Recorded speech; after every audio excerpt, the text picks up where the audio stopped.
volta com mais um episódio. E hoje estamos aqui, meu amigo Marcelo Vinícius, para falar sobre você não vai imaginar, sobre videogame, cara. Incrível. Bom estar de volta. Muito obrigado aí a todo mundo que sobreviveu à minha ausência por meio episódio. Nada me faz mais feliz do que falar sobre videogames numa quinta-feira à noite. Estamos gravando uma quinta. Hoje é quinta? Caralho, é quinta. Meu Deus, eu tô muito perdido no tempo, cara. Minha Nossa Senhora. Eu ia falar que é terça-feira, mas enfim, eu tava até achando que hoje tinha paredão do Big Brother. Hoje tem prova do líder. Não que isso queira dizer muita coisa, porque nada acontece nesse BBB. É verdade, tá bem fraquinho. Mas o que não tá fraquinho é a presença da Tainá aqui, que é sempre muito forte.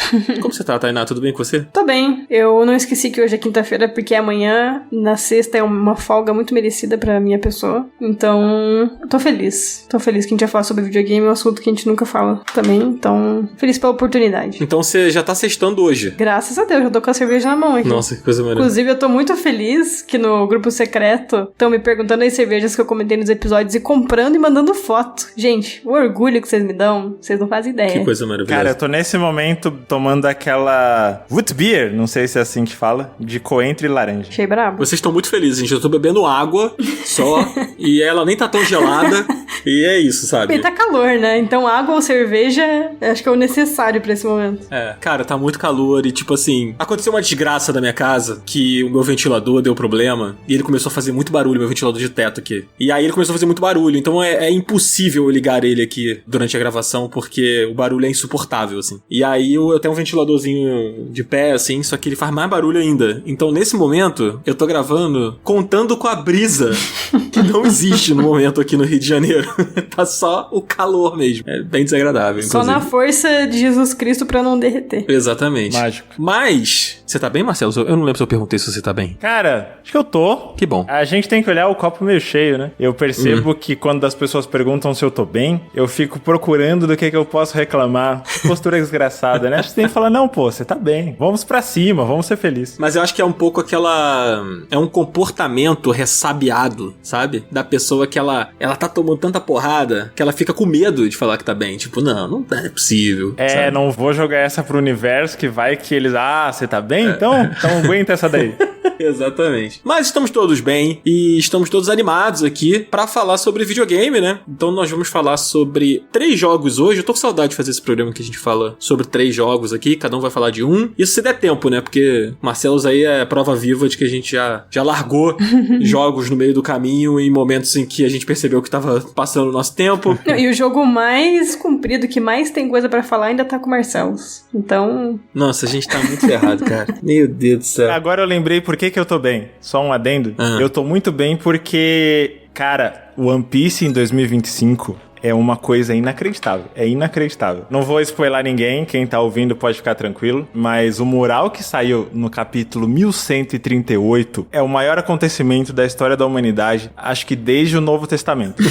O Novo Testamento que você tá falando, no caso, é Tears of the Kingdom, né? Isso, esse mesmo. Ah, tá. Na verdade, Breath of the Wild, né? O Antigo Testamento é o Ocarina, o Novo Testamento é o Breath of the Wild. Na real, o One Piece é, sabe a Odisseia? Homero e tal. O One Piece é o sucessor espiritual da Odisseia. Entendi. Cara, pra te dar orgulho, eu voltei a assistir One Piece. E eu ainda estou lá atrás. Mas um dia eu tenho fé que eu vou alcançar os nobres guerreiros que estão aí mais de 1000 episódios acompanhando o anime. A Tainá vai te passar.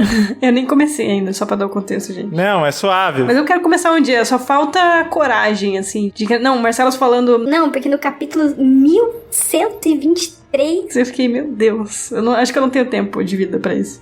É complicado. Mas vamos falar de videogame? One Piece é muito bom, mas videogame também é. E a gente vai falar hoje sobre o Indiana Jones, né? Que saiu aí no final do ano passado. É aquele jogo que sai depois ali do tempo de corte ali do Game Awards. E alguns jogos caem no limbo. Não sei se é o caso do Indiana Jones, a gente vai descobrir aqui. Tainá jogou. A gente vai falar também do Kingdom Come Deliverance 2. Jogo aí que o Marcelo definiu como jogo de branco.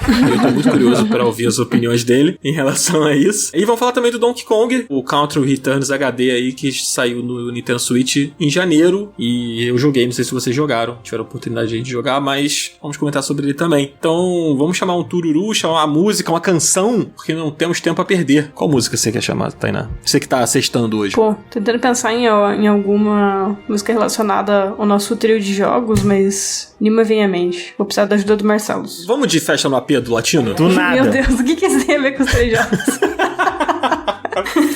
Fala, Marcelo, escolhe você. Acho que você tá mais são do que eu. Calma, pô, a gente tem Donkey Kong, a gente tem Indiana Jones... Uma música de carrinho de mineração. Eu acho que é o que tem em comum entre Donkey Kong e Indiana Jones. Tem carrinho de mineração em Indiana Jones? No filme, sim. No jogo não. Acho que no segundo filme, talvez.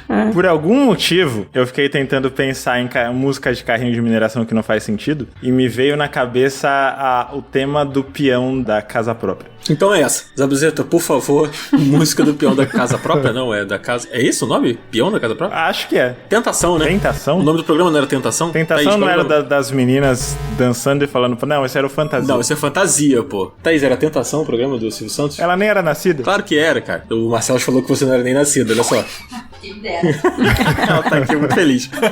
Eu consegui ouvir a resposta dela, foi excelente. Vamos lá então, gente. Vamos lá. Toca aí a música do Silvio Santos, sei lá, qualquer uma.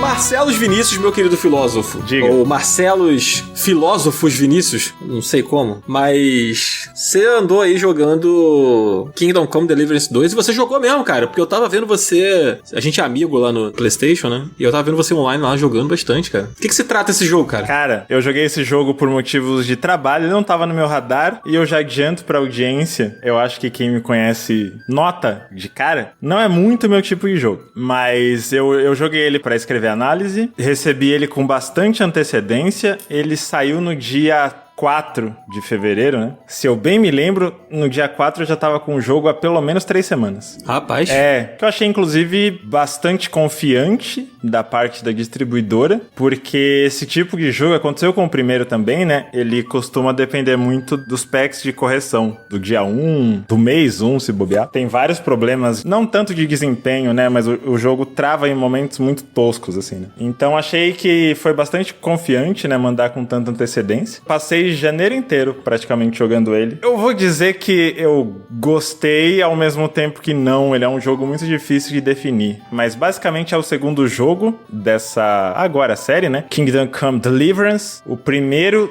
é de 2018, se eu não tô enganado. Isso. E ele é um jogo que foi criado pela Warhorse. A série nasceu de um financiamento coletivo, né? E eles tinham uma proposta de fazer um RPG meio que nos moldes de Skyrim, só que mais puxado para simulação. Tanto simulação como gênero, tipo simulações mais imersivas, né, onde você realiza as atividades dando a ilusão, né? Claro que não tem como ser igual, né? Senão, pelo amor de Deus. Mas dando a ilusão de que você é uma pessoa fazendo aquilo de verdade, né? A gente tem, sei lá, Euro Truck Simulator, o próprio Flight Simulator, que o Cardoso tanto gosta, esses jogos que tentam te colocar no papel de uma determinada profissão, de um determinado estilo de vida. E no caso aqui é você sendo um Zé Mané que sai de um aprendiz de ferreiro que se mete numa epopeia maluca, né, de intrigas políticas no século XV e vai subindo, né, de posição e de habilidade até virar um cavaleiro, até liderar um exército para se vingar, porque a família dele morreu de uma maneira bastante trágica nessas guerras locais de era medieval. Então a série é basicamente isso, né? Um RPG que se propõe ser realista, ele não tem nenhum elemento de fantasia, não tem magia, não tem dragão, não tem nada do que a gente tá acostumado nesse tipo de aventura medieval em videogame. E ao mesmo tempo em que ele é esse RPG com combate, com uma história, né, muito intrincada, com trama política, as atividades que você realiza, seja, sei lá, cozinhar, comer, tomar banho, forjar sua própria espada, criar suas próprias poções de cura, tudo isso não são só, sei lá, menus que você vai escolhendo ingredientes, joga lá e acontece. Você realmente faz as coisas, né? Você participa dessas atividades ativamente. E é isso. Acho que do que se trata por cima, acho que é isso que tem pra falar. Se eu não me engano, o roteiro desse jogo é o maior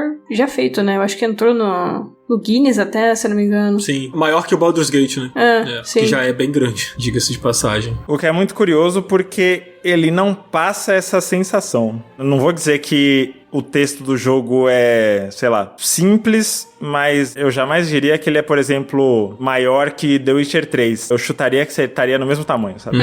E vem cá, eu ia perguntar se é necessário jogar o primeiro, porque ele é o 2, né? Não sei se ele é uma sequência ou se ele é só um outro jogo do mesmo universo, mas o primeiro é um jogo bem longo, né? Você demora ali pra finalizar a história e tal, e ele é um jogo que tem um ritmo lento, assim, em muitos momentos, então isso tiraria talvez o interesse de algumas pessoas. É necessário, Marcelo, jogar o primeiro jogo? Eu diria que mais ou menos. Uma coisa que dá pra dizer sobre o Deliverance 2, inclusive está no meu texto, é que ele nunca é uma coisa só. As respostas sobre esse jogo, elas nunca são fáceis. Sempre você fica ali, tem isso, porém tem isso. O que eu acho que passou pela cabeça do time de desenvolvimento? Primeiro que ele é uma sequência direta. O personagem que você controlava no primeiro jogo, que é o Henry, que é esse cara que é filho de um ferreiro, a família dele é morta no primeiro jogo, e aí ele parte, né? Ele é envolvido no meio das guerras e das tramas políticas da região da Boêmia, se não me engano, no ano de 1403, alguma coisa assim. Você controla ele de um Zé Mané qualquer, de um vilarejo que foi totalmente devastado, pra um cara que realmente tem relevância, que já tem um posto no exército, tá tentando se mobilizar contra o rei. Eu vou falar Sugismundo, mas é Sigismund. Eu sempre lia como Sugismundo. Mas sim, ele é uma sequência direta. A primeira cena do jogo, eles estão numa comitiva viajando pro exato lugar que eles partiram pra encontrar no final do primeiro jogo, sabe? E você tá com um personagem que é o seu suposto melhor amigo, que é um cara chamado Hans. Beleza, aí você pensa, então tem que jogar o primeiro jogo. Só que o jogo não puxa nada do save do primeiro, e seria muita coisa, porque, como você falou, o jogo é longo e você investe muito, né, nas habilidades, nos equipamentos, na evolução do personagem, e logo de cara ele dá uma desculpa, pra ser sincero, muito fuleira pra você perder tudo isso. Você bateu a cabeça e esqueceu tudo? Cara, é pior. Eu acho que eu posso falar porque é o começo do jogo, né? Pode falar. Os caras estão viajando pra uma região ali da Boêmia, ou o que quer que seja, que não tem um rei definido, que tá no meio dessas disputas. Assim como toda a região, né? Mas alguns aceitam o ditador atual, outras não. E é aquele rolê de várias vilas, cidadezinhas, povoados, cada uma com o seu próprio gestor, mas meio que uma terra sem lei, manja. Se você tá, sei lá, ao relento, principalmente de noite, é uma região que tem muitos bandidos, tem muito ataque, tem muito roubo e tudo mais. E o Henry, esse amigo dele, é um nobre. É o cara que tá representando a nobreza, tá indo pra uma outra cidade recrutar outros nobres pra sua causa, que é justamente contra esse Sigismund. O que esse cara sugere? No começo do jogo, a gente não vai conseguir chegar lá antes de anoitecer, vamos acampar. E aí eles acampam perto de um lago, e aí esse cara que desafia pra treinar, né, a espada, que é o jeito que você entende por cima o sistema de combate, que eu acho que é legal falar daqui a pouco do sistema de combate também. E aí esse idiota, esse amigo dele é um playboyzão, sabe? Esses caras bon vivant, bem típico nobrezinho de condomínio. E ele fala, já que a gente tá perto de um lago, vamos nadar. Até os outros caras da comitiva falam, não parece uma boa ideia, né? A gente tá aqui a céu aberto, né? A gente vai tirar a armadura, ficar totalmente desprotegido e tal. E ele, vocês não sabem se divertir, não sei o quê. Aí vai o Henry e esse Zé Mané pra água. Esse Zé Mané. Pé de prédio. E no meio disso, a comitiva dele é atacada por bandidos, ou seja, você tira a armadura, tira a espada, porque senão você afunda na água, né? Então eles tiram tudo pra ir nadar e o acampamento é atacado, matam todo mundo, saqueiam tudo e você fica sem nada. Essa é a desculpa. Puta que pariu. Mas e as habilidades e... foda-se também? Ele... No primeiro jogo, uma coisa que chamava muita atenção é que o personagem não sabia ler, né? Você tenta aumentar o seu status de se alfabetizar no decorrer da história. Então isso não existe mais. Agora o personagem já sabe ler. Mas no geral, é como se você tivesse, começando um Metroid que, sei lá, deu um curto na armadura da Samus e ela ficou totalmente fraca de novo, sabe? Entendi. Podia ser melhor, né? Mas piora. Um adendo sobre essa história... Marcelo odiou o jogo, né? Não, calma. Toda vez, qualquer coisa que a gente fala, que a gente pergunta, ele... Uma merda! Mas deixa eu explicar. O jogo, ele... Como eu vou dizer isso? É difícil saber se ele é um jogo que ele tá tentando se posicionar num lado de, certas condutas das pessoas nos tempos medievais são incabíveis, ou se ele tá tratando essas coisas como piada. No começo do jogo, quando você tá com o Hans na água, eles ouvem a voz de mulheres, e aí ele fala, pô, tem umas minas tomando banho nesse lago também, hein? Vão lá? Vamos ver qual é a delas? E esse é o modo que você tem o tutorial de stealth, de furtividade. Você tentar chegar até onde as minas estão tomando banho sem ser percebido. E isso nos primeiros minutos de jogo, você acha eles tão escroto. E aí você pensa, pô, o Marcelo odiou o jogo, né? Mas, cara, tem vários momentos que eu achei que o texto do jogo e o jeito que ele aprofunda, né, em questões morais dos personagens, eu achei muito, muito inteligente, muito denso, assim, né? Principalmente nas side quests. E aí volta no que eu falei, Kingdom Come nunca é uma coisa só. Tem horas que ele é muito tosco e tem horas que ele é incrível. Interessante, cara. Só dando um contexto rapidinho, eu viajei pra República Tcheca no ano passado pra jogar esse jogo. Joguei, não lembro quantas horas foram, mas... A lendária viagem da Tcheca. É, então. Finalmente o jogo da Tcheca saiu, gente. Eu lembro que eu fui, joguei várias horas, eu joguei essa parte que o Marcelo tá falando do lago e tal, porque é bem o tutorialzão ali do jogo, né? Ele tá mostrando ainda pra você as mecânicas iniciais. E tanto pelo que eu joguei lá e vendo como os desenvolvedores lá falavam do jogo, eu fiquei muito na dúvida se o jogo ele ia ter um tom sério ou um tom meio zoeiro. Se ele ia ser mais sóbrio ou ele ia ser mais brincalhão, sabe? Porque lá, por exemplo, eu ouvi um desenvolvedor falando que eles adicionaram arma de fogo porque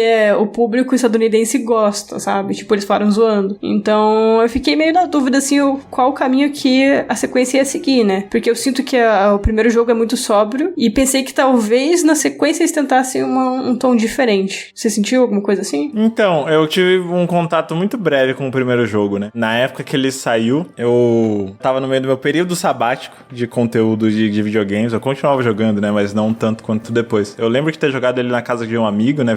Eu mais vi meu amigo jogar assim. E eu não percebi tanto essa diferença no tom, porque eu não aprofundei muito, né? Eu dei uma revisada na história dele. O que eu acho, ele tem um senso de humor, e esse senso de humor geralmente é meio cringe, sabe? É aquela coisa meio tiozão de motoclube, assim, né? Você dá uma risada meio amarela, tipo, legal. Tipo, drinks, mulheres, kkkk. Mas, no geral, achei, pros padrões, o jogo bem sóbrio ainda.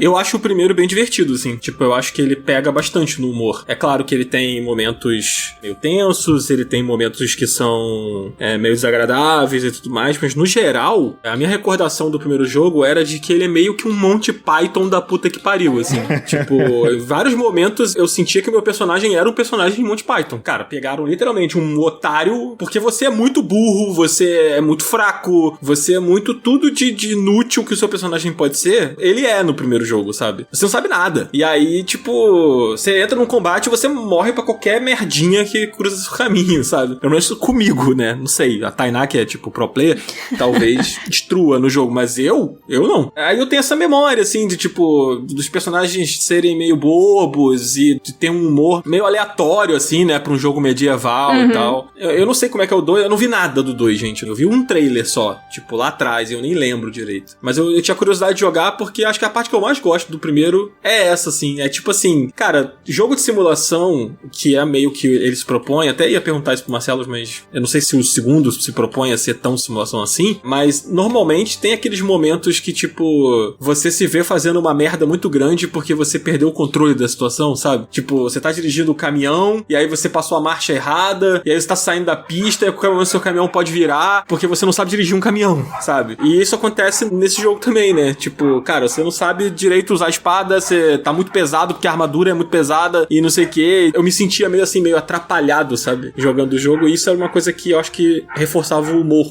do jogo. Tem coisas que eu acho realmente engraçadas, tem coisas que eu acho esse lance que eu falei, tipo, cerveja, mano, rock and roll, tio, Born to be Wild e tal. Não que tenha rock no jogo, né? Mas ele tem essa vibe às vezes. Mas, por exemplo, tem uma quest em que você, pra conquistar a confiança de um grupo, você tá bebendo com eles. E geralmente quando a pessoa faz essa quest, ela tá num ponto em que ela não tem ainda um status de beberrão, né? Você ainda não aumentou a sua resistência ao álcool o suficiente pra ficar inteiro junto com os caras. E é muito assim esse clima de noites em que você perde a mão quando você tá enchendo a cara e as coisas vão saindo de controle. E chega uma hora que o cara fala que acabou o vinho, vamos buscar, tem esconderijo aqui não sei aonde, aí você vai seguir ele totalmente chapado, o cara desmaia no meio do caminho e ele desmaia na frente de um cachorro e você começa a ter um diálogo com o cachorro. Eu achei isso genuinamente muito engraçado, assim, porque o cachorro fala umas paradas tipo... Qual o significado dessa sua missão? Você está buscando apenas vingança, aceitação, amor?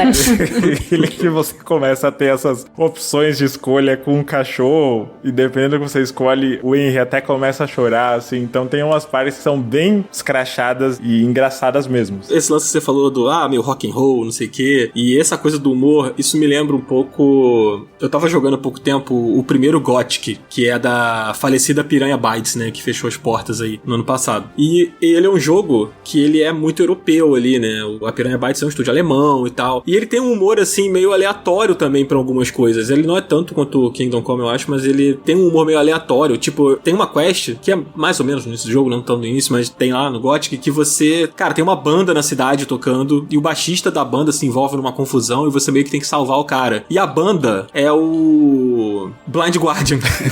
É literalmente o Blind Guardian. E aí o baixista é literalmente o cara do Blind Guardian, só que no mundo medieval, assim. E, tipo, fica muito claro que eles não são medievais, são caras que estão ali aleatórios, sabe? Então aí tem um momento de, tipo, se você é um cara que conhece a banda, você fala, cara, que porra é essa? Tem uma suspensão de realidade do jogo ali, absoluta, sabe? E eu acho que esse tipo de humor é meio desses estúdios, assim, sabe? É zero americano, sabe? Esse tipo de coisa. Cara, me veio um estalo. Finalmente entendi o que é esse jogo. Ou o que eu quis dizer por jogo de branco. É um jogo muito branco no geral. Ele é eurocêntrico, inevitavelmente ele é muito branco. Mas eu finalmente entendi o que é esse jogo pra mim. O que ele me remete. Porque ele tem uma aura em torno dele que eu nunca conseguia definir. E eu finalmente entendi. Esse jogo é Blumenau The Game. Blumenau? Aham. Quem já viu ou foi em uma Oktoberfest em Blumenau, cara, eu acho que é essa energia. Cara, mas aí, tipo, a Oktoberfest é, tipo, pessoas que não são europeias se fingindo de europeias num festival que parece que é europeu, mas não é na Europa. É isso? É, só que no fato o jogo é de fato europeu. Só que eu acho que a referência no meu repertório aqui no Brasil, o mais próximo eu consigo chegar foi isso. Tudo bem. Beleza. Você quer falar do combate, da gameplay? Quero. Vai, fala aí. Fala que o tempo passa, o tempo urge. Eu acho o sistema de combate muito interessante. A ideia dele parte do primeiro jogo, né? Eu acho que ele ficou mais... Eu diria mais acessível, mas eu, na real, acho que ele ficou menos exigente. Acessível ainda não é exatamente a palavra. A porta de entrada pro combate desse jogo é muito rígida. Porque ele é um jogo em primeira pessoa onde você tem outras armas, né? Tipo machado, massa, etc. Mas por padrão você é um espadachim. E você controla, né? 4 direções de ataque e, consequentemente, de defesa. Quase como um Skyward Sword, só que sem controle de movimento, com direções mais travadas, assim. Mas você pode atacar pelo lado, por qualquer um dos lados, por cima. Tem a setinha pra baixo, que na verdade o por baixo não é uma espadada por baixo, né? É uma estocada, né? Seria mais um golpe de frente. Falando assim, parece, massa, e realmente é muito massa. Só que a parte mais exigente dele é o gerenciamento de fôlego, né? Como ele se propõe a ser realista, e você tá carregando armas pesadas, de preferencialmente de armadura, cada movimento te custa muito do seu fôlego, né? Da sua estamina. Pra quem gosta de Souls-like sabe do que eu tô falando. Só que mesmo a comparação com Dark Souls não cabe, porque a sua estamina em Dark Souls é muito maior do que em Kingdom Come. Tipo, 3 golpes assim, tipo, tentou dar um combo, no meio desse combo o cara deu um contragolpe, você defendeu com escudo, cara, sua barra já era. Você tem que dar um tempo pra respirar, assim. E é muito difícil, principalmente pra quem tá acostumado com outros jogos, com combate assim, o próprio Skyrim, é muito difícil você não ver uma brecha no maluco e se segurar pra não metralhar o botão, sabe? E tentar encaixar um combo. E é muito punitivo quando você toma uma porrada, porque além de diminuir a sua barra de vida, diminui também a sua barra de fôlego, quanto mais dano você tem. Então, às vezes, por um vacilo, você já tá tendo dificuldade de gerenciar o seu fôlego com a vida cheia. Você comete um vacilo, você tem 30% menos de fôlego, e fica mais difícil ainda. E você pensa, cara, é impossível virar essa luta. Se com o fôlego cheio eu tava apanhando, como que eu vou conseguir reverter essa situação agora? E isso acontece o tempo todo. Aconteceu no tutorial, aí você sai, tem uma situação que é uma briga de mão, né, que é tipo essas brigas de bar, que ela faz parte do roteiro, que você não tem como evitar, que também eu acho impossível de ganhar aquela briga, ainda mais porque é mais de um inimigo, e tem isso também, é muito difícil lutar contra mais de um adversário. Justamente porque você fica muito atento na intenção e na direção do golpe do cara que você tá lutando. Se tem mais de um, no que você tá focando nele, você tá uma bordoada pelas costas e você já perdeu o fôlego de novo. Enfim, cara, é muito tenso, muito tenso. Cara, mas isso é bem realista, né, se você parar pra pensar assim. Se você tá com um pedaço de pau na mão, brigando com uma pessoa com um pedaço de pau na mão, e chega uma pessoa com um pedaço de pau atrás de tu, cara, fica muito complicado essa frase aqui, né? Eu tô me complicando aqui. Enfim, fudeu, né? Tu vai levar paulada, porque você não vê, né, cara? A menos que você seja um ninja, um exímio guerreiro. Eu acho que faz sentido o combate por ter mais de um inimigo ser mais complicado, né? E aí é uma coisa que eu digo, eu não acho que ele ser desafiador nesse nível é ruim. Eu acho que é uma das experiências, isso eu falo como um ponto muito positivo, é uma das experiências mais imersivas que eu já tive. Não só no sistema de combate, em qualquer tipo de coisa. Se você tá disposto a comprar a brisa do jogo, você mergulha naquela realidade, naquele mundo, nas dificuldades de viver naquele contexto, de um jeito que eu achei muito impressionante. Você acha que o jogo acerta colocando essa dificuldade, essa, não sei se a gente pode chamar de simulação, mas ela em primeiro plano? Porque, de certa forma, o que parece, pelo que você tá falando, é que é um jogo que bota isso como uma prioridade no seu ritmo, né? Ele é um jogo mais cadenciado, etc, por ser mais complicado, né? Por ser mais realista, por ter todas as complicações, como se tivessem vários processos pra você fazer tudo, né? Eu acho que ele acerta porque dizer que ele erra seria dizer que eu gostaria que fosse tudo como o convencional da indústria. Que fosse tudo o padrão que tá estabelecido. E na real a gente não quer isso, né? Eu acho que muita gente vai se frustrar e muita gente não vai conseguir passar por essa curva de aprendizado, por essa porta de entrada, mas eu acho que é bom que ele tenha a liberdade de ser assim, entende? Eu acho que ele só se dá esse luxo por ele ter saído de um financiamento coletivo, por ele já ter falado desde o primeiro, né? O segundo já não é o caso, mas por ele já ter partido de um ponto onde você fala pro seu público, cara, a gente quer fazer isso, vocês querem isso? Vocês estão dispostos a dar grana nisso? E o jogo não só foi muito bem sucedido no financiamento, como ele vendeu muito bem, né? E o 2 também tá vendendo muito bem. O 2 só existe por causa do sucesso do primeiro, né? Essa é a verdade. Sim, total. Apesar dele ter deixado um gancho pra sequência, o jogo flopasse, não ia ter como, né? Uhum. Eu acho que ele não é pra todo mundo, mas eu não acho que os jogos têm que ser pra todo mundo. E aqui eu não tô falando de acessibilidade, eu não tô falando de você diminuir a potencial exclusão de certos jogos, seja por dificuldades motoras, por qualquer questão que seja. Não é nesse sentido. Eu acho que a proposta do jogo não tem que ser pra todo mundo. Eu acho que o estúdio tem uma visão muito clara do que eles queriam, de qual é a proposta que eles tinham, a visão artística deles. Eu acho que é legal ter a liberdade de fazer isso, sabe? E esse jogo tem coisas nele, como ficou bem claro, que eu não gosto, mas eu gosto que ele exista. E eu gosto que ele exista e faça sucesso da maneira como ele é. Porque eu acho que quando algum jogo consegue fazer isso, a From Software provou isso nos últimos 15 anos, né? Quando você consegue estabelecer o seu nicho e o resto é boca a boca, tem muita demanda para propostas diferentes. Para jogos que são, entre muitas aspas, esquisitos, sabe? Para os padrões. Legal. Qual é a sua consideração final, então? Você recomenda? Você gosta? Não sei se você terminou, mas você tá jogando ainda. Como é que é o teu veredito aí? Cara, sem brincadeira, quando eu tava com mais de 50 horas e eu via que eu tava me dedicando muito tempo em bobagem, como eu tinha embargo pra cumprir, eu só foquei, só fui, consegui terminar. Eu não sei. Eu recomendo ele com todas as ressalvas do mundo. Eu acho que ele é um jogo difícil, e quando eu digo difícil, eu não tô dizendo,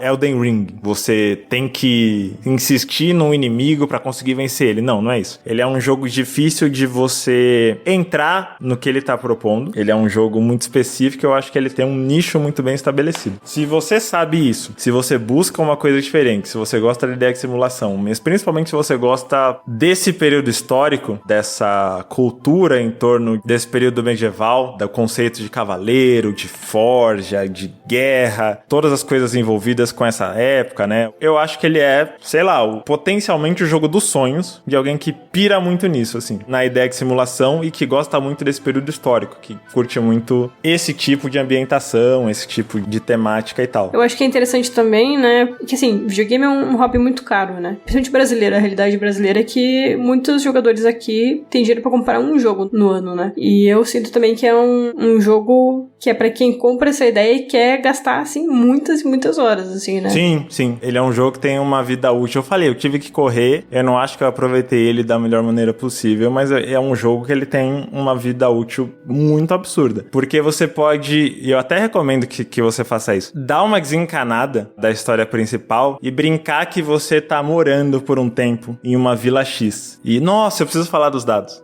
Rapidinho. Esse jogo tem o seu próprio Gwent, que é um jogo de dados onde você tem certos critérios, você joga acho que 6 dados, né? Você tá na mesa, joga os dados na mesa e você pontua se você consegue certas combinações de dados. Esses jogos são feitos apostando dinheiro, mesmo esquema de Gwent, assim. Você chega num lugar, aí tem alguém no bar que tá jogando, você vai lá e desafia ele. E é muito difícil conseguir dinheiro nesse jogo e vale muito você acumular dinheiro se você quer ter, sei lá, literalmente uma qualidade de vida dentro do jogo melhor, né? De roupa, de banho, de ser bem aceito pela sociedade. Interessante. Então é muito fácil você viciar na ideia de tentar conseguir dinheiro indo de noite pra taverna jogar esse jogo de dados. Você pensa, tá, é bobo, né? Você joga uns dados e, sei lá, por exemplo, se você tem uma combinação de 3 números, tipo 1 e 1, é uma combinação muito forte, se não me engano ela vale 1000. O 5 sempre vale 50, o 1 sempre vale 100. E aí normalmente os jogos são quem chegar a 1500 primeiro, quem chegar a 2000 primeiro, sabe? Legal. E aí se você, vamos supor, você joga 6 dados. Aí, dentre esses dados, os únicos que pontuam são 1 e o 5. Esse dá 150, né? 100 do 1, 50 do 5. Se você quer pontuar, você tira esses dados e você pode ficar com essa pontuação de 150, ou você pode jogar de novo. Só que se você jogar de novo, os dados que você pontuou não estão mais. Se você tinha 6 dados, você vai jogar agora 4. É menos chance de você conseguir sequências. Então, se você joga uns dados que não dá nada, e você já pontuou, sei lá, 500 na rodada, você insistiu, você tem só 3 dados, mas você quer tentar, e você não pontua, você perdeu a rodada inteira. E aí é a vez do outro. E além disso, você tem como comprar dados adulterados. Opa! Tipo, esse dado só cai número ímpar. Esse dado é mais chance de cair 6. E assim vai. Pra você tentar combinar dados adulterados pra chegar nas melhores combinações. Cara, é muito louco. É muito, muito bom. Pô, muito maneiro isso, cara. Eu gosto do primeiro jogo, mas eu não amo o primeiro jogo, né?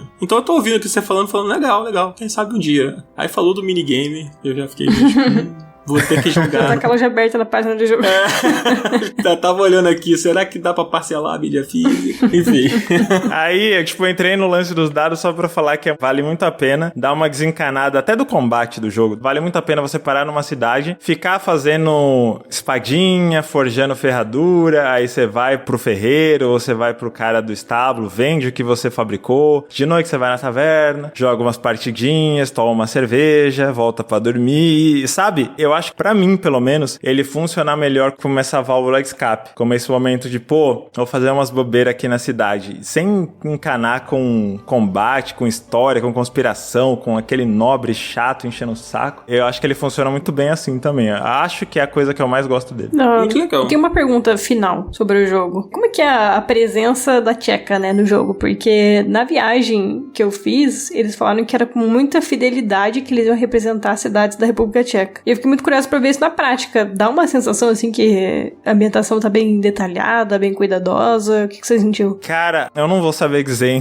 até que ponto é fiel à República Tcheca em si. Não conhece a Tcheca, amigo? Não, eu sou um rapaz muito puro. Mas principalmente na segunda metade do jogo, né, que eu acho que é mais um ponto, entre aspas, negativo, né? Você demora pra chegar na melhor parte da história e na melhor parte da ambientação, que é o segundo mapa, que é onde tem, principalmente, essas cidades grandes, né, com ponte e casas com mais de um andar e ruas que são realmente asfaltadas, entre aspas, né, rua de pedra, digamos. Demora muito você chegar numa cidade grande, de fato, mas eu acho muito, muito legal. A sensação de estar dentro desses lugares, né, depois de tantas cidades pequenas, e a maneira como é retratado. Se é realista mesmo ou não sei. Eu tenho muitas ressalvas com esse quesito do realismo, inclusive, né, porque, cara, não tem como você fazer um jogo sobre um período histórico e você não retratar ele a partir de um determinado viés. Eu não acho que o jogo retrata o que era viver no século XV. Eu acho que o jogo retrata uma visão muito romantizada e folclórica do que era viver no século XV. Sabe a diferença?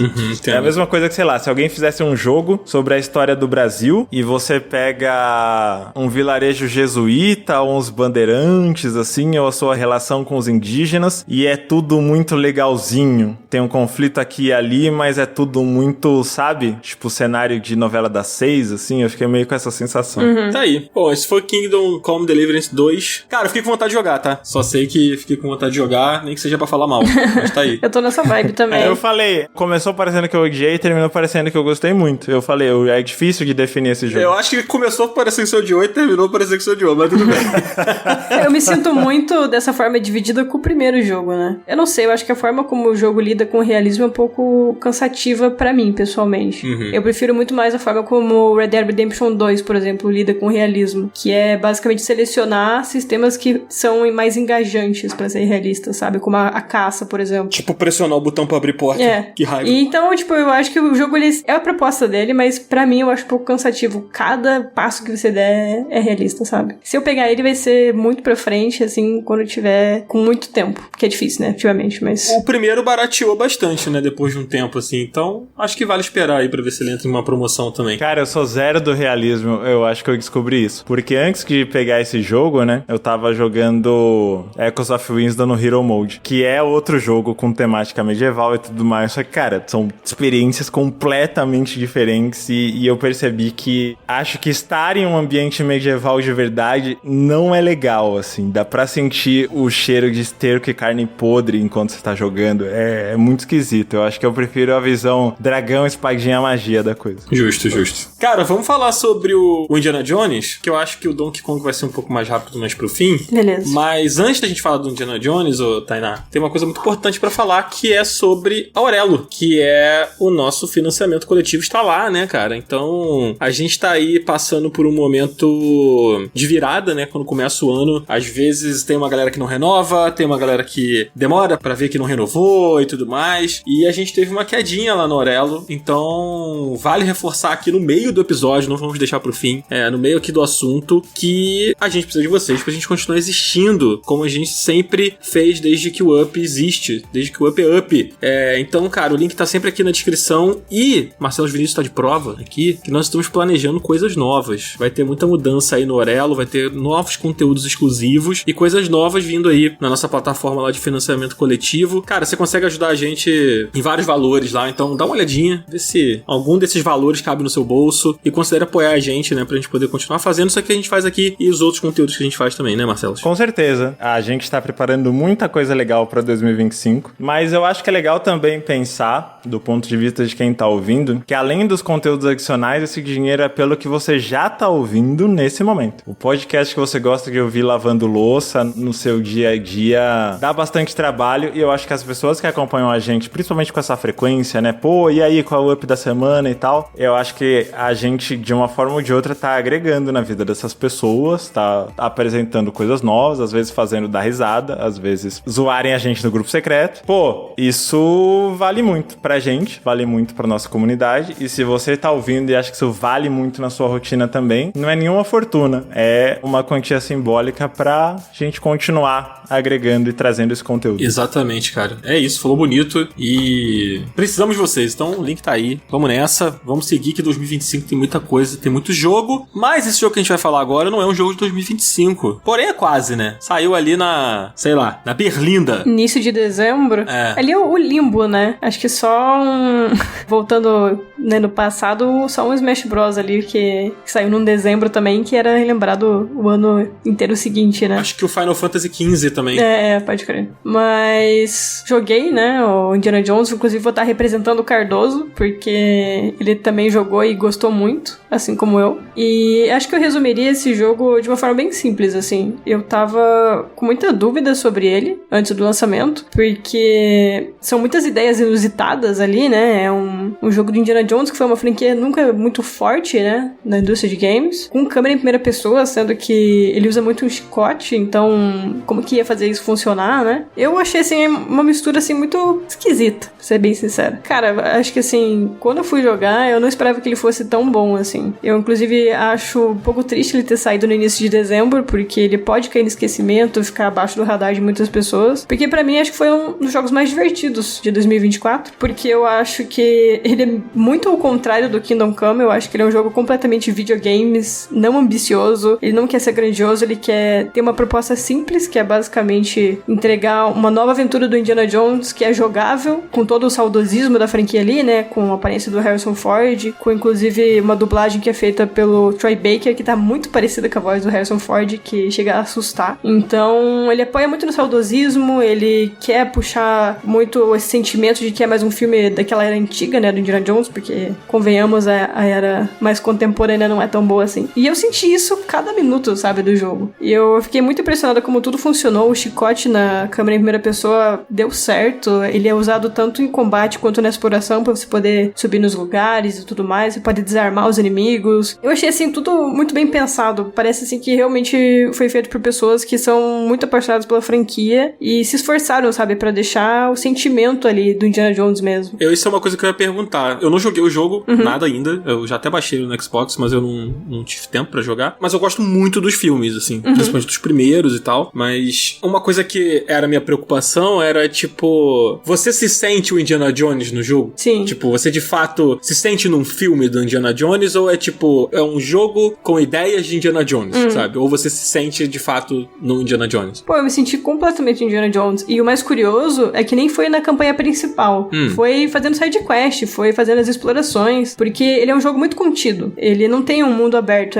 Diria assim que são mundos semi-abertos. Você começa ali, por exemplo, no Vaticano, aí você tem todas as áreas do Vaticano pra você explorar e fazer a sidequest que você quiser. E assim, 95% das sidequests é quebra-cabeça, é você ir atrás de tumba, é você ir atrás de tesouro. Então, tipo, é o puro Indiana Jones, sabe? E uma coisa que me cativou muito também é que tem um excelente humor, assim, que é completamente dos filmes, sabe? Pra ter uma noção, isso tá atrelado até à jogabilidade, no combate até. Porque às vezes você abate um inimigo e ele solta uma frase engraçada, ou você pode usar até um mata-moscas pra derrubar um inimigo. Então, o humor da franquia também tá ali, não só na história, mas até na jogabilidade, assim, no mundo aberto, sabe? No mundo semi-aberto, no caso. E eu fiquei muito surpresa, assim. Eu gosto muito de Indiana Jones. Eu não diria que eu sou, nossa, incrivelmente fanática, mas eu gosto muito do primeiro Indiana Jones. E ele se apoia tanto no saudosismo que o jogo, ele abre recriando a primeira cena do primeiro Indiana Jones. Então, ele já estabelece ali o que ele quer ser e ele aposta nisso até o fim, sabe? Eu gostei muito e eu até joguei ele num ritmo mais acelerado do que eu gostaria, porque eu tava fazendo review. E é um jogo assim que, pô, depois que eu zerei e fiz a review e tudo mais, eu acabei começando de novo pra poder explorar cada área com calma, sabe? Porque, que nem eu falei, é muita quebra-cabeça, é muito sidequest escondida, muito coletável também, muitos upgrades que você pode fazer. Tudo tem uma historinha paralela, sabe? Muitos personagens interessantes também. Então, eu achei que foi tudo muito cuidadoso, assim, sabe? Eu acho que é um jogo excelente de aventura e eu queria muito que ele quebrasse essa barreira do limbo, né, no caso, e ele aparecesse em premiações neste ano, pelo menos ali num jogo de aventura que seja, porque, pô, eu senti, assim, que foi um jogo que surpreendeu muito. Eu acho que ele cumpre o prometido, sabe, até mais um pouquinho. Acho que tava meio que todo mundo com um pé atrás, né? Pô, eu achei ele, assim, extremamente cativante, assim, sério, foi uma belíssima surpresa de final de ano ali. Pô, tô impressionado, você realmente gostou muito, né? Sim. A Tainá falou a palavra mágica pra mim, que é mundo semiaberto. Parece que até, sabe, parece uns anjinhos com umas trombetas quando eu ouço mundo semiaberto. Pô, e é muito satisfatório, cara. É muito satisfatório você fazer o mapa inteiro, porque não é uma coisa assim que vai consumir, sabe, muito tempo. E é uma coisa divertida de fazer. Sabe, as recompensas são bem pensadas, é sempre um baúzinho com alguma habilidade nova. E é muito legal porque você pode achar livro de habilidade, mas mesmo assim você precisa ter os pontos pra desbloquear aquela habilidade. Então, assim, as mecânicas e os sistemas deles são muito bem pensados pra manter você engajado, sabe? Eu me senti completamente Indiana Jones ali. Eu recomendei literalmente pra todo mundo que eu falei e conversei sobre, porque é um jogo, assim, literalmente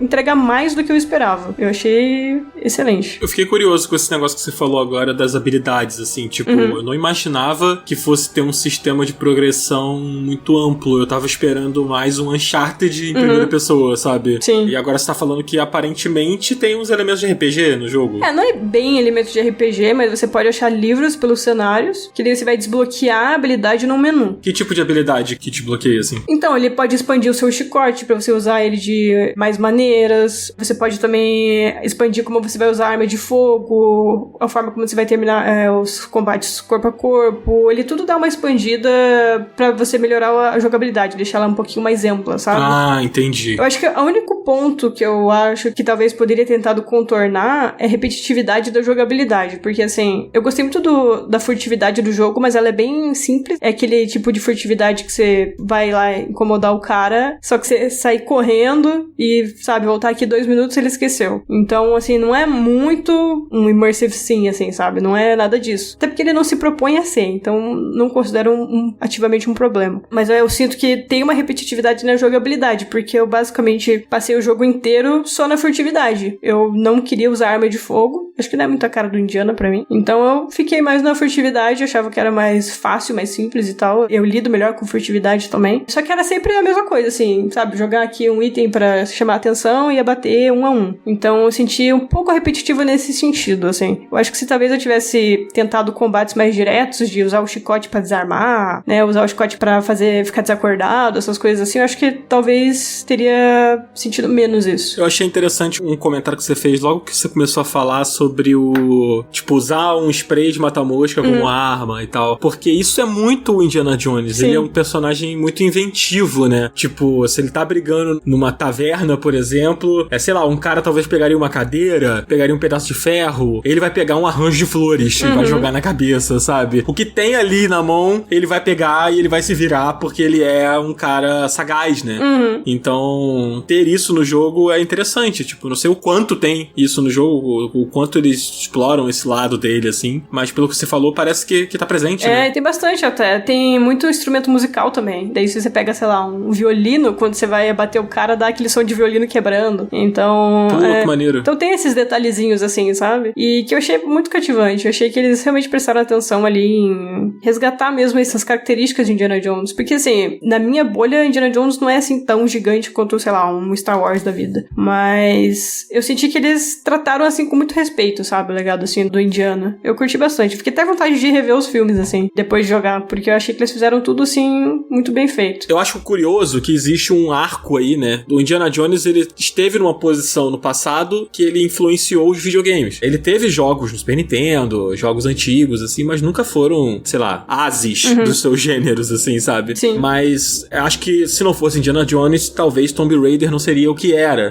E no futuro, Uncharted e outros jogos que se inspiraram, assim. Você acha que o Indiana Jones agora, voltando aos videogames, após muito tempo sem a Lucasfilmes produzir um jogo, e depois de ter essas referências agora, nesse estilo de jogo, com essa vibe de exploração, puzzles, aventura, você acha que o Indiana Jones, ele entrega uma aventura que tá no patamar dos jogos que se inspiraram nele no passado? Como eu falei, é um jogo que ele cumpre o prometido. Eu acho ele, no geral, até relativamente simples. Então eu acho que eu não diria que ele tá num patamar de Tomb Raider e Uncharted, que são meio que jogos que meio que estabeleceram ali umas características de jogo de aventura, né? Que, enfim, outros jogos se inspiraram também e tal. Eu sinto mais que eles tentaram focar num joguinho mais contido, assim. Eu não uso a palavra simples como algo negativo também, acho importante isso ressaltar. Mas eu sinto que não chega num nível, assim, de Uncharted e Tomb Raider. E eu também confesso que, assim, a câmera em primeira pessoa, ela até funcionou pra mim, mas eu acho que a câmera em terceira pessoa, acho que teria sido melhor, assim, pra aventura, sabe? Enfim, pra você olhar mais o cenário também, né, e tal. E Uncharted e Tomb Raider são, né, câmera em terceira pessoa, eu acho que funciona muito melhor pro gênero em si. Mas eu não diria que tá no mesmo patamar, mas eu acho que, assim, pode chegar. Eu acho que, assim, eles começaram muito bem, muito melhor do que eu imaginava, assim. Eu achei que, sendo bem sincero, eu achei que ia ser um flop mesmo. Pô, eu achava muito que ia ser um flop, cara. Eu tava muito apostando no flop. Mas Sim. dá indícios de que vai ter uma sequência? Então, sempre dá pra fazer mais uma, né? Porque é uma aventura à parte, assim. E senti que tem um ganchinho ali pra explorar mais. Mas que nem eu falei, toda aventura do Indiana é meio que é uma coisa, né, única. Então, se eles quiserem continuar, eu acho muito legal. Eu só fico curiosa pra saber como que eles não vão repetir só o que eles já fizeram, né? Mas isso aí é, né, um papo caso eles anunciem alguma coisa e tal. Mas eu tava bem na dúvida, até porque o estúdio, se eu não me engano, ele fez Wolfenstein, né, e tal. E eu fiquei, cara, como que ia funcionar, né? Mas fiquei bem satisfeita, assim. E tem um bônus ainda, que nesse jogo dá pra dar muito soco em nazista, que é uma delícia, gente. Então, assim, ó... Que coisa maravilhosa. Recomendadíssimo. Que alegria. Nesse momento, então, do mundo que a gente tá, é melhor ainda Sim. ter isso em mãos. Uma última pergunta aqui, eu não sei se você quer falar mais alguma coisa. Na verdade, antes de eu fazer a pergunta, eu queria só fazer um comentário. Você falou sobre o lance da primeira pessoa,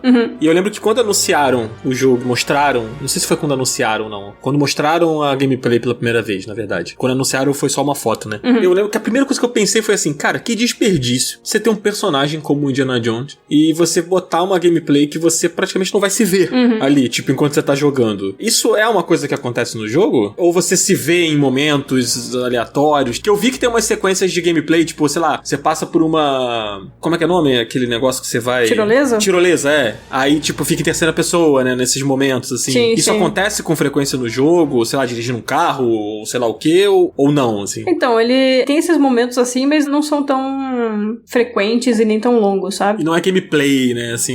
Não. O que eu acho curioso, que nem eu comentei, eu sinto que em terceira pessoa seria mais legal, porque logo na cena inicial, assim, começa numa cutscene que mostra ele de costas, e aí a câmera vai fechando, e aí fecha perfeitamente ali numa câmera em terceira pessoa. Só que daí quando ele vai botar o chapéu, a câmera acompanha e daí vira o rosto dele, tipo, você começa a olhar o que ele tá olhando. E eu fiquei, cara, tava tão legal ali filmando as costas dele, podia começar dali, sabe? Mas isso é algo pessoal meu também, né? E uma preocupação que eu tinha em relação à câmera em primeira pessoa é que eu também, antes do lançamento, tinha feito uma viagem pra jogar um pouquinho do jogo e eu tive enjoo quando eu tava jogando. Só que, assim, eles tinham feito um setup desnecessário, assim, porque era uma TV gigantesca e aí colocaram todos os jornalistas, assim, na cara da TV e o jogo já é em primeira pessoa, então ele tava também com um ritmo rápido e tal, eu acho que eles ajeitaram isso na versão final e eu tive muito enjoo. E aí eu fiquei triste porque eu tava gostando do jogo, mas senti muito enjoo, sabe? E aí finalmente jogar e ver que eles realmente não tá mais tão acelerado quanto tava antes, que não me deu nenhum enjoo em nenhum momento, aí eu fiquei bem feliz também. Mas você costuma ter enjoo com o jogo em primeira pessoa? Não, ou a primeira não? vez na minha vida que eu tive foi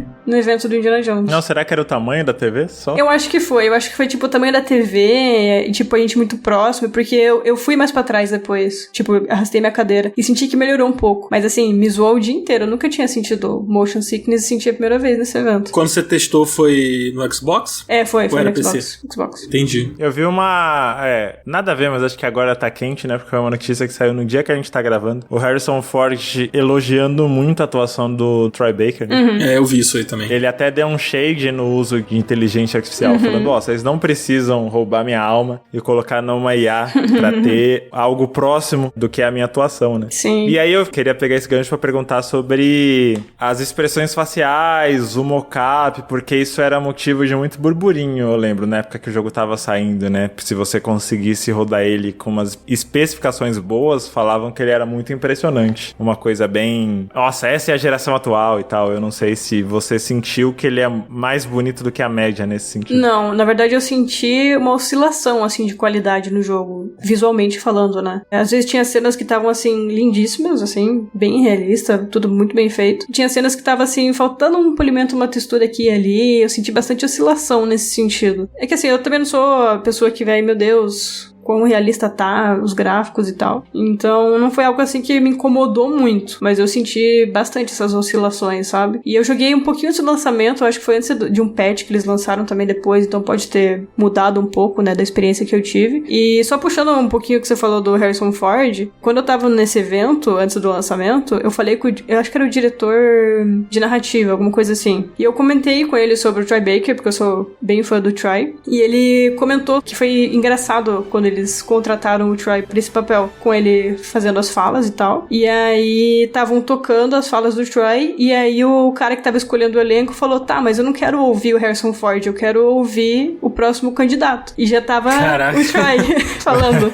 E aí foi assim que eles escolheram, e eu achei isso muito legal. Nossa, que maneiro. Sim. E é curioso que o Harrison Ford, ele tem um protecionismo, sei lá, com o personagem, né? Ele não quer que outra pessoa faça o Indiana Jones e tal. E ele se mostrou muito satisfeito, né? Com o trabalho do Troy Baker. Eu acho que, tipo, tem uma aprovação dupla aí, né? Tipo, que é o fato do cara que ajudou a criar o personagem ter aprovado e ele ser um cara meio chato, né? Com o personagem, assim. Então, parece que realmente foi legal. Tô bem curioso pra jogar. Eu sinto também que o Harrison Ford, ele quer muito mostrar aquela aparência de que ele é meio carrancudo, meio reclamão, mas no fundo, assim, ele tem um coração quentinho. Pode ser. É igual o Cardoso. Simplesmente um velho rabugento. Um beijo pro Cardoso, que não tá aqui com a gente gente hoje. Você recomenda então, Tainá, o Indiana Jones? Nossa, demais. Posso começar a jogar ele hoje? Posso parar tudo que eu tô fazendo e começar a jogar? Sim, até porque você não vai demorar tanto nele também, e vai ser uma aventura que vai te consumir demais. E eu acho que ele é interessante até pra quem não curte muito videogame, talvez quem é muito fã de Indiana Jones, ou enfim, só quer jogar um jogo, não é tão gamer, mas quer jogar um jogo meio diferente, assim, né, diferente bem entre aspas, porque, que nem eu falei, ele é simples e tal, uma aventura mesmo. Tá super recomendado, eu acho, sério, ele é muito gostosinho de jogar. Muito bom. É o jogo que o Antônio Fagundes curtiria. Nossa, é total a cara do Antônio Fagundes. Caraca, meu Deus do céu.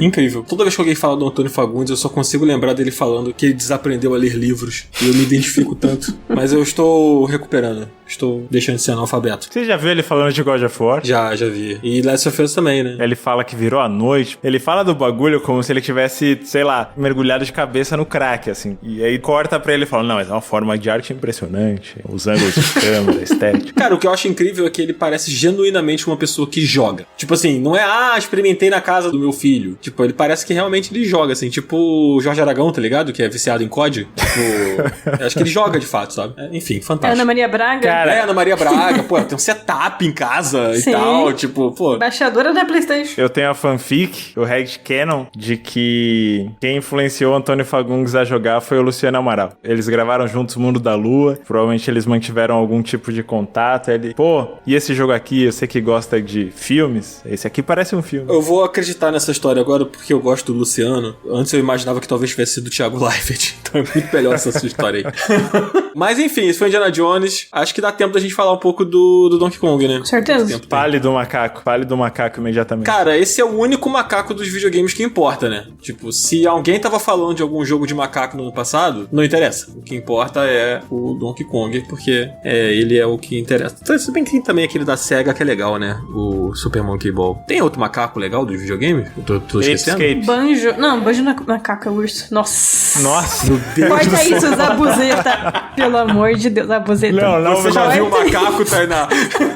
Não corta, Zabuzeta. Vai cortar, não. Meu Deus do céu, meu cérebro derreteu. Eu acho que o povo brasileiro tem que receber essa informação. Meu cérebro derreteu por um segundo. O macaco e o pelicano. Caralho. Enfim. Cara, Donkey Kong tá de volta, de novo. Com esse daí, né? O Returns, que é o Returns do Returns, né? Porque esse jogo saiu no 3DS e agora ele tá saindo numa versão HD que, pra minha surpresa, o jogo ficou bonito, tá? Tipo, eu tava bastante incomodado com o que eu tinha visto nos trailers. Eu acho que os trailers, principalmente os primeiros, eles passaram uma sensação meio porca do jogo, assim, sendo bem sincero. E acho que jogando você sente menos, mas se você olhar atento, você vê algumas coisas ali que realmente mudaram, principalmente se você jogou a versão original há não muito tempo, assim. Eu acho que alguns trabalhos de luz não ficaram tão bons e tudo mais, mas do que se trata, cara? Ele é um relançamento do jogo do Wii, que saiu, se eu não me engano, em 2008? Tô maluco? Acho que ele é mais pro final do Wii, não é 2009? É 2010. Novembro de 2010. Enfim, o jogo saiu em 2010, né, no Wii, e ele era o retorno, literalmente, o nome já entregava isso, né, do Donkey Kong após aquela jornada maravilhosa dele pelo Super Nintendo. Aí teve o jogo do Nintendo 64 que muita gente não gosta, né? Tiveram jogos aleatórios, tipo Donkey Kong e tal.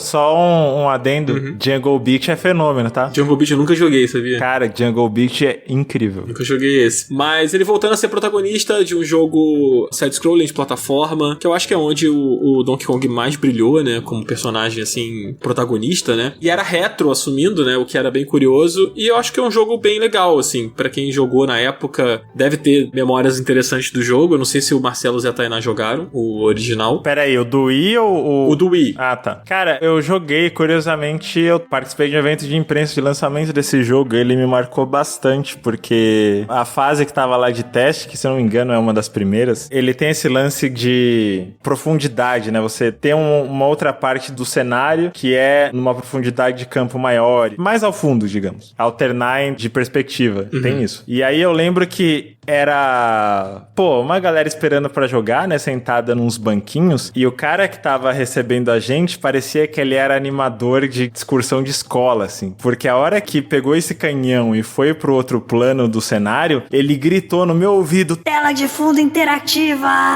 E isso me marcou muito. Me marcou bastante, assim.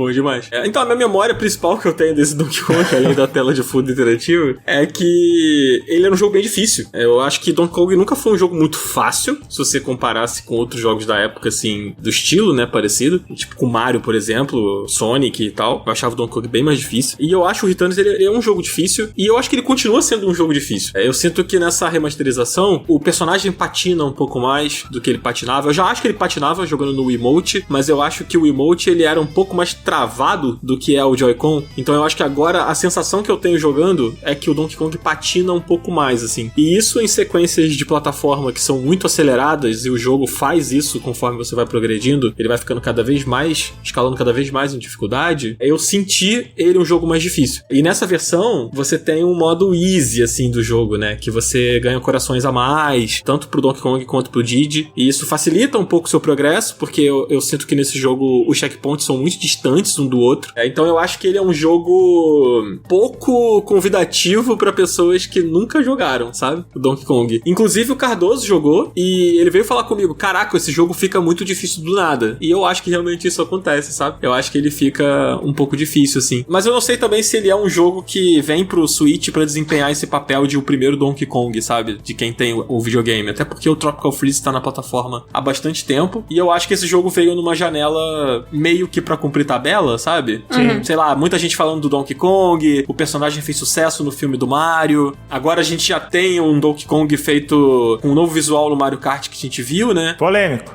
E há indícios aí de que pode vir um novo Donkey Kong, todo mundo aposta muito nisso. Então eu acho que pra aquecer o diálogo em torno do personagem, pra relembrar a memória das pessoas, esse jogo acaba saindo nesse momento, sabe? Com pouquíssimo marketing. Ele lança no mesma semana do anúncio do Switch 2 ali. É tipo assim, quando o Switch 1 foi anunciado, ele, se eu não me engano, foi anunciado no mesmo dia do lançamento daquele Mario Party do 3DS. Que tipo, foda-se, ninguém se importa, mas a gente tá falando do Donkey Kong, sabe? Então eu acho que a Nintendo, ela realmente não tratou esse relançamento da forma que ela costuma retratar outros jogos, sabe? Cara, bateu até uma teoria da conspiração aqui. Vai. Deles terem botado nos trechos de Mario Kart um Donkey Kong diferente, pra isso virar assunto, a galera ficar saudosista e falar, não, bom mesmo é o outro. Cadê o outro? Pô, saiu um outro... Ou essa semana? Vou comprar. Pode ser. Ou então o cara se apaixonou pelo visual novo do Donkey Kong e compra esse e acha uma merda, porque o Donkey Kong é completamente diferente, né? Então é um efeito rebote aí dessa teoria. Mas sabe que eu acho que o visual do Donkey Kong corrobora a ideia de um novo jogo? Eu acho também. Eu tava vendo uma entrevista, eu acho que era de alguém da Rare, alguém que trabalhou no primeiro jogo, mas falando sobre o character design, que basicamente eles se arrependiam de ter dado pro Donkey Kong o estilo de sobrancelha de Battletoads, porque você limita muito as expressões dele, né? Ou ele parece que ele tá bravo, ou entediado, ou ele começa a sorrir, parece que ele tá sacaneando. E talvez... Vou jogar essa pro ar, hein? Se tá gravado, se acontecer, você ouviu aqui primeiro. Talvez o novo Donkey Kong seja de um estúdio japonês, seja uma coisa mais first party, pela primeira vez em muito tempo. E a Nintendo sacou, pô, a gente gosta de personagens mais expressivos, mais fofos, mais carismáticos. Esse olho aqui tá fudendo a gente. Vamos dar uma repaginada nisso aqui? Fica a teoria, hein? Às vezes o motivo foi esse. Eu digo mais, quem pode pegar o Donkey Kong é a HAL. Fica aí. Plantei essa. Boa, galera. Depois do Forgotten Land, não sei, eu confio. Nossa, agora você me deu uma esperança que eu nem sabia que eu tinha. Desculpa por plantar esse tipo de coisa na mente. Mas voltando ao Returns aqui, né? Retornando ao Returns, ele é um jogo que não é um bom primeiro Donkey Kong pra você jogar no Switch, porque eu acho que ele tem essa questão dele escalar em dificuldade, que eu acho que o Tropical Freeze também faz. Mas por outro lado, eu acho que o Tropical Freeze é um jogo mais coeso, sabe? O Tropical Freeze é tipo assim, a Retro foi e fez o Donkey Kong dela ali no Returns, né? E aí eles foram, entenderam ali o jogo, pá, não sei o quê. E aí no Tropical Freeze eles evoluíram tudo, eles tiraram o que não era tão legal, eles acrescentaram mais charme em certos elementos do jogo, porque eu sinto que, principalmente nos dois primeiros mundos ali, ele é um jogo bem simples, sabe? Dentro do que ele se propõe a fazer. As sequências de plataforma, às vezes, são mais difíceis do que criativas. As batalhas contra os chefes são legais, mas não são fantásticas. E aí ele tem aqueles momentos que ele serve pra ativar a memória do fã, né? O momento do carrinho de mina, é o momento que você anda em cima do rinoceronte e tal, e aí desperta aquela nostalgia, mas não é tão interessante quanto você espera que seja, sabe? Nas primeiras fases. Ele melhora conforme vai avançando. Ele tem umas sequências de plataforma, cara, cara, que são umas rodas que vão girando com você dentro. E, cara, isso é muito incrível. Essas fases são muito de explodir a cabeça, assim. Quando você consegue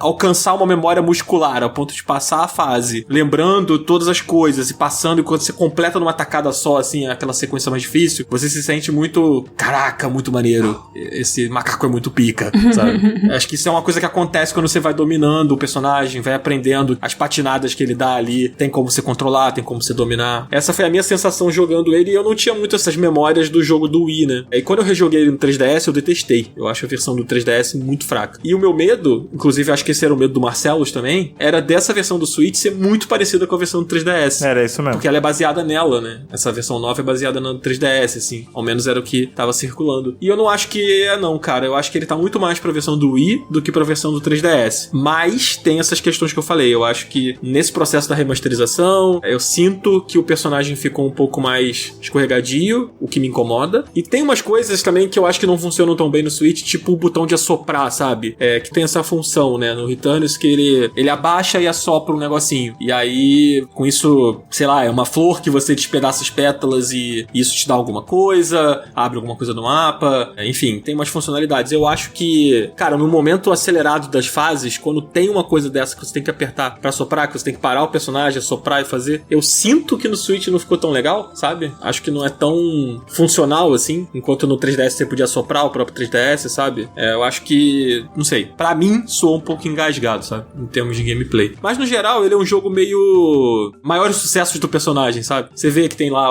as montarias, você vê que tem as sequências de carrinho, tem as batalhas contra chefe que são muito legais, tem fase na água, tem a musiquinha da fase da água, aquela, não sei, aquela ambiência aquática, né? Acho que é isso. Enfim, é meio que um greatest hits ali de momentos pra quem gosta do Donkey Kong. Então ele serve muito pra alimentar essa nostalgia, até porque o jogo original era isso, né? Era um retorno do Donkey Kong nos moldes tradicionais, com uma direção de arte diferente e tudo mais, mas ele queria resgatar o fã, ele queria agradar o fã. Então ele tem muito isso nele, sabe? Então acho que pra pessoa que sente saudade do Donkey Kong, ele cumpre bem esse papel, de matar a saudade do personagem, assim. E acho que no Switch ele também cumpre esse papel. Eu só não acho que ele seja melhor do que o Tropical Freeze, e a pessoa que tá ouvindo esse podcast e tá pensando, putz, tá aí, não joguei nenhum Donkey Kong do Switch. Eu não iria no Returns, eu iria no Tropical Freeze, sabe? Acho que é meio por aí. Me deu a dica, porque eu tava pensando qual que eu ia pegar, porque eu ainda não joguei nenhum no Switch, acredita? Caramba! Sim, fiquei ensaiando muito pegar o Tropical Freeze há muito tempo, e agora eu tava pensando em pegar ou ele ou o Returns. Mas você me convenceu. Gostei dos argumentos. Cara, eu acho legal o Returns também, eu acho que é uma aventura bacana. Eu acho que ele apresenta uma coisa que é muito maneira e que eu comentei isso quando tava jogando, eu comentei isso no Blue Sky, que é aquelas fases em silhueta, sabe? É só as sombras, né, dos personagens e dos coqueiros. E, cara, ele faz muito bem isso, assim. É o Donkey Limbo. É, o Donkey Limbo, né? Inclusive, fica aí, tá? O Donkey Kong saiu antes do Limbo, o Returns. Sério? O Limbo saiu em 2011. Caralho! Eu podia jurar que era antes de 2010, mas acho que eu tô confundindo com Braid, que é de 2008, né? Não que o Donkey Kong seja o primeiro jogo a fazer isso, né? Essa parada da silhueta e tal. Eu não sei dizer, não tenho essa resposta. Mas eu acho que ele faz muito bem. É muito bonita a fase, a primeira, né, que você tem. E no Tropical Freeze é mais interessante a forma como eles usam as fases de silhueta. E no futuro, o Mario Wonder fez de forma brilhante, né? Explorando as habilidades do Mario de esticar e tal. Explorando de fato a coisa da silhueta nas sequências de plataforma ali. Eu acho que o Mario Wonder voa porque o Donkey Kong correu ali lá no passado pra ele poder voar, sabe? Nessas fases de silhueta, assim. Então é legal você ver a história ali, sabe? Você vê a parada acontecendo, que eu acho que tem inspiração dos outros jogos da Nintendo em algumas coisas que esse jogo faz. E que é bem interessante. Cara, o Cardoso não tá no episódio que o Dan Max, que a Nintendo inventou o conceito de silhueta. Exatamente. É muito incrível. Depois eu que sou nintendista. Antes da Nintendo, não existia contraluz. Isso foi criado ali. Inclusive o cinema, quando faz isso, entendeu? É graças ao Donkey Kong. Sabe aquela cena do... E o vento levou, quando ela fala que não vai mais passar fome, e aí tem a luz toda assim no fundo e tal. Aquela cena aconteceu depois desse Donkey Kong. Antes o filme não tinha essa cena. Mágico. Mas tá aí, cara. Acho que esse é o Donkey Kong. Não sei se vocês têm alguma dúvida, alguma coisa que vocês queiram perguntar. Eu acho que eu falei pra caramba. Não, eu tinha dúvida sobre a iluminação e sobre os pelos do macaco, mas pelo que eu vi, não é que eles estavam portando a versão de 3DS, na real eles estavam refazendo o jogo em outra engine. E aí, por motivos de publicidade, que eles tiveram que liberar muita coisa antes de chegar no resultado que eles queriam. Cara, sobre os pelos é uma pergunta interessante que você falou, que eu acho que não é tão legal, tá? Eu acho a textura do Donkey Kong não tão bonita quanto poderia ser, mas inclusive isso é uma coisa que o Digital Foundry bate sempre, né? Que os jogos no Switch têm uma dificuldade em fazer os pelos dos personagens. Eles sempre comentam isso em absolutamente todos os jogos que tem algum personagem que tenha pelo. Caralho, mais que o Wii? Não, claro que não, né? Até porque no Wii era em 480. Mas no Switch não é tão bonito quanto poderia ser, sabe? É isso que eu quero dizer. Foi por isso que mudaram o visual do Donkey Kong. Pra maquiar que o Switch 2 também não faz pelos bem. Aí eles botaram a cara dele pra ninguém reparar nisso. Exatamente. Charada matada aqui, né? Pelo nosso querido filósofo Marcelo Filósofos Vinícius. E acho que esse foi o programa de hoje, né, gente? A gente falou bastante do Kingdom Come. Imaginei que a maior parte do programa ia ser sobre esse jogo, porque, enfim, um jogo de muitas camadas aí. Indiana Jones e o Donkey Kong, lembrando que é o macaco que importa. E não vai dar tempo de fazer Up Indica, né? A gente já passou do tempo, então a gente vai ficar por aqui, mas o Up Indica acontece lá no Instagram do Up. Se você não tá seguindo ainda, você tá dando muito mole, porque além do Up Indica que sai lá, a gente tá fazendo novos conteúdos lá no Instagram. Saiu uma postagem na semana anterior a desse episódio aqui, com os jogos que a gente tá mais esperando ver em 2025. Muitos que saíram no nosso episódio, que a gente fez de expectativas, e estão lá de uma forma bem bonitinha pra você dar uma olhada lá, conferir a postagem. E tem mais outras coisas saindo lá. E a Aurelo também tem mais coisas que a gente indica na newsletter. Então fica ligado lá também. Assina o Up, segue o Up na Aurelo. Se você não pode apoiar, cara, pô, tô sem grana, não vai dar pra mim, você pode seguir a gente lá. E na Aurelo, o seu play, ele remunera a gente, né? É pouco. A Aurelo não é um YouTube da vida, não tem um AdSense, assim, mais, sei lá, robusto. Do jeito que você fala, parece que o YouTube é muito. Não é, né? Mas, sei lá, se a gente tivesse os números que a gente tem aqui no Spotify, no YouTube, talvez a gente estaria ganhando algum dinheiro. Mas a gente não tem, né? Então, fica aí o convite pra seguir a gente lá na Aurelo, ficar por dentro de todas as novidades, porque como o Marcelo prometeu, tem coisa nova vindo aí, né, cara? Tem. Aliás, muito legal fazer esse tipo de episódio, porque dá a sensação que o ano começou, né? É verdade, tem razão. Tipo, games, estamos jogando coisas de 2025. Pois é. Vocês acharam que a gente não tá jogando nada? A gente tá jogando videogame. Mas é isso, a gente volta semana que vem. Tainá, considerações finais sobre esse episódio, sobre a vida e sobre o ano de 2025 até aqui. Não, acho que agora, que nem o Marcelo falou, sensação de que o ano começou, né? O meu jogo é no final de 2024, mas no meu coração eu vou considerar ele esse ano já. E só fazer o reforço aí também, né? O pessoal vai ter novidade no Aurelo, então assinar lá, dar uma olhada, que vai ter muita coisa legal. E de todos nós, né? Coisa nova de todos nós. Então, fiquem ligados porque vai ter muita coisa da hora. E é isso. Esse é o meu recadinho. Vai ter novidades, basicamente. Novidades. Então é isso, gente. Fechou. A gente vai ficando por aqui. Valeu. Até semana que vem. Quarta-feira, 10 da manhã. Tamo sempre aí. Valeu. Tchau. Forte abraço, gente. Fora Emília Pérez. Emília Pérez na cadeia.